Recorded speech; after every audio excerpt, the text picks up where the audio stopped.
दोस्तों, जब हमारा देश अंग्रेज़ों का गुलाम था तब हमारे देश की नौसेना के पास इस तरीके का झंडा था जो अभी आप देख रहे हैं। 1947 से 1950 के बीच भी यही झंडा हमारी देश की नौसेना के पास रहा, क्योंकि कुछ अंग्रेज़ अफसर थे जो हमारे देश की नौसेना में काम करते थे।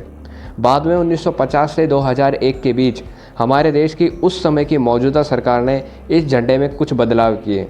बदलाव ये करे कि उन्होंने उस समय ब्रिटिशर्स का जो झंडा था वो हटा दिया और उसकी जगह तिरंगा लगा दिया।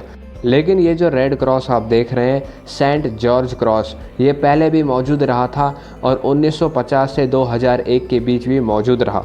2001 में अटल बिहारी वाजपेयी जी की सरकार आई और उन्होंने इस झंडे के अंदर एक विशाल बदलाव किए। इस झंडे को उन्होंने एक नया रूप दिया था।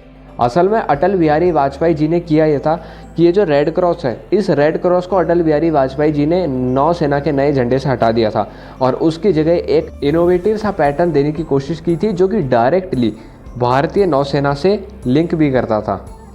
लेकिन ये जो चीज़ थी सिर्फ 2001 से 2004 तक ही चल पाई, क्योंकि 2004 में मनमोहन सिंह जी की सरकार आ गई और उन्होंने इस चीज़ को फिर से बदल दिया। उन्होंने वो रेड क्रॉस फिर से लगा दिया, तिरंगा रहने दिया और बीच में सत्यमेव जयते का एक एम्बलम भी लगा दिया।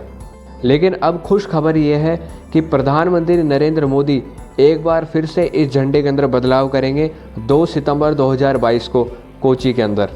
तो अभी सोचने की बात यह है कि प्रधानमंत्री नरेंद्र मोदी आखिर ये सब बदलाव कर क्यों रहे हैं, और इसके पीछे है उन्हीं के द्वारा लिए गए एक प्रण।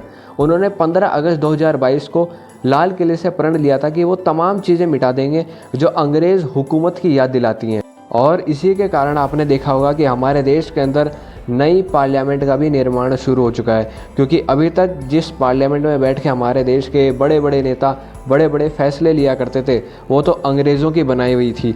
और प्रधानमंत्री नरेंद्र मोदी और भाजपा का हमेशा यही इनिशिएटिव रहा है कि वो कुछ ऐसा बदलाव करें जो नए भारत के लिए हो।